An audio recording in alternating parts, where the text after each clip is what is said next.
Assalamualaikum warahmatullahi wabarakatuh. Perkenalkan, nama saya Veronica dengan NIM 237720. Di sini saya akan menjelaskan sedikit materi mengenai strategi dan analisis manajemen sumber daya manusia.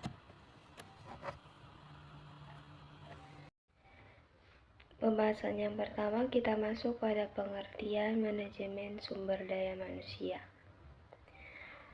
Manajemen sumber daya manusia atau yang disingkatnya menjadi MSDM merupakan bidang manajemen yang bertujuan untuk mengelola tenaga kerja secara efektif dan efisien guna mencapai tujuan organisasi. MSDM mencakup berbagai aktivitas seperti perencanaan, pengorganisasian, pengarahan, dan penyediaan tenaga kerja, termasuk pelatihan, evaluasi kerja, kompensasi, serta pengembangan hubungan kerja yang baik.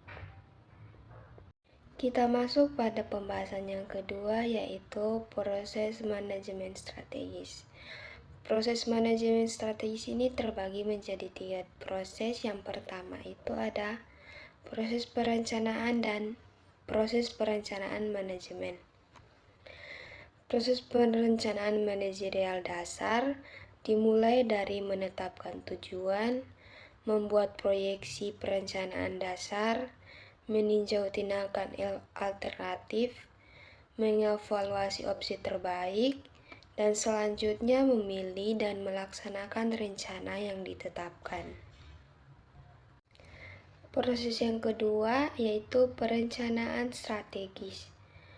Sebelum hierarki sasaran dapat ditetapkan atau kebijakan dan praktik dirumuskan, manajer harus membuat rencana strategis. Rencana strategis merupakan rencana keseluruhan perusahaan mengenai bagaimana mereka akan menyesuaikan kekuatan dan kelemahan internal dengan kesempatan dan ancaman eksternal yang bertujuan untuk mempertahankan keunggulan kompetitif.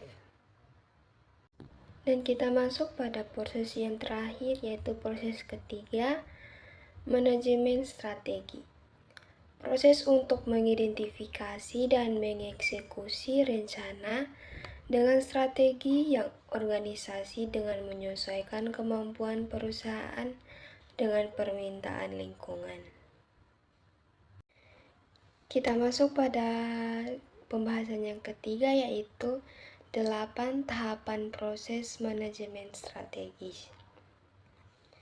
Yang pertama adalah tahapan penetapan visi dan misi.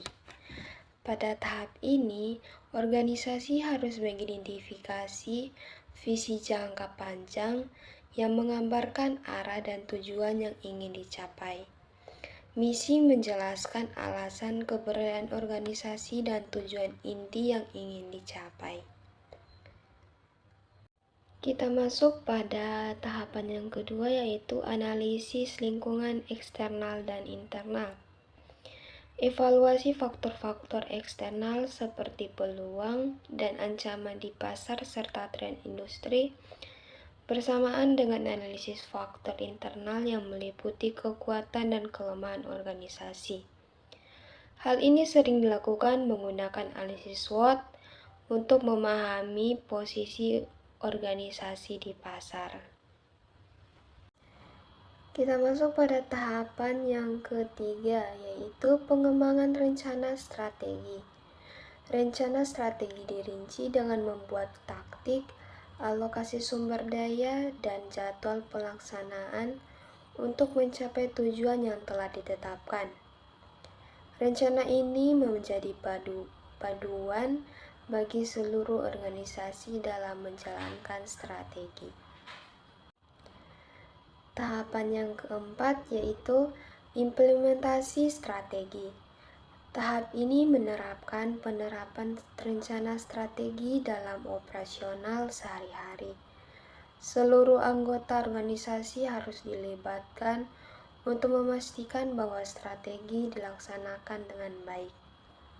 Tahapan yang kelima yaitu penetapan tujuan dan sasaran.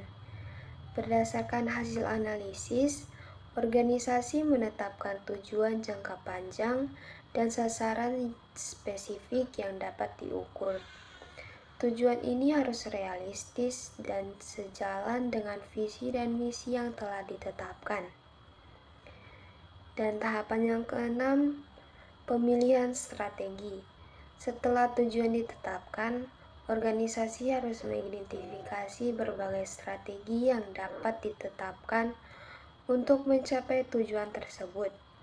Pemilihan strategi yang tepat sangat penting agar sesuai dengan kondisi internal dan eksternal yang ada.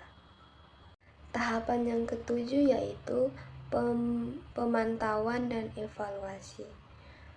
Penerapan strategi harus ditonton secara berkala untuk menilai efektivitasnya.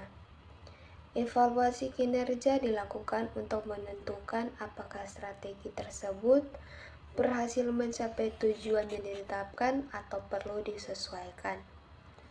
Dan tahapan ke-8, tahapan terakhir yaitu adaptasi dan perubahan.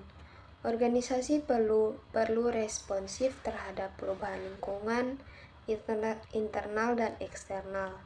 Jika diperlukan, strategi dan rencana harus disesuaikan agar tetap relevan dan efektif dalam menghadapi tantangan baru.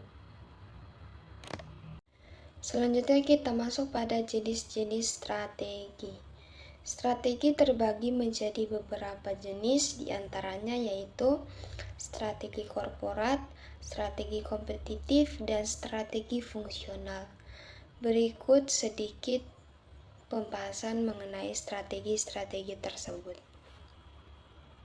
Yang pertama yaitu strategi korporat. Strategi korporat merupakan strategi yang mengidentifikasi portofolio bisnis secara total, membentuk perusahaan dengan cara bisnis ini berhubungan satu sama lain. Dan yang strategi kedua yaitu strategi kompetitif.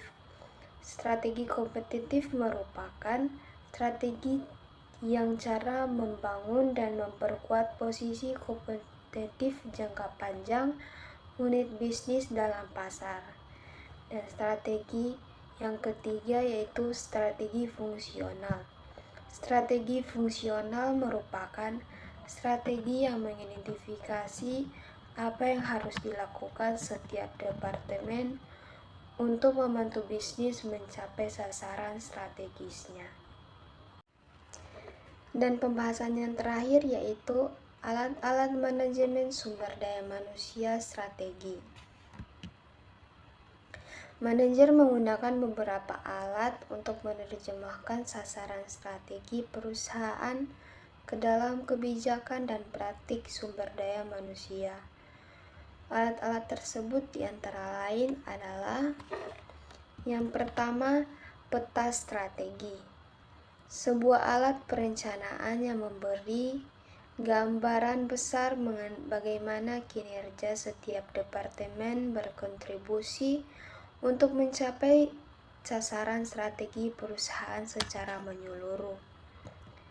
Dan yang kedua, HRD Score atau kartu skor sumber daya manusia.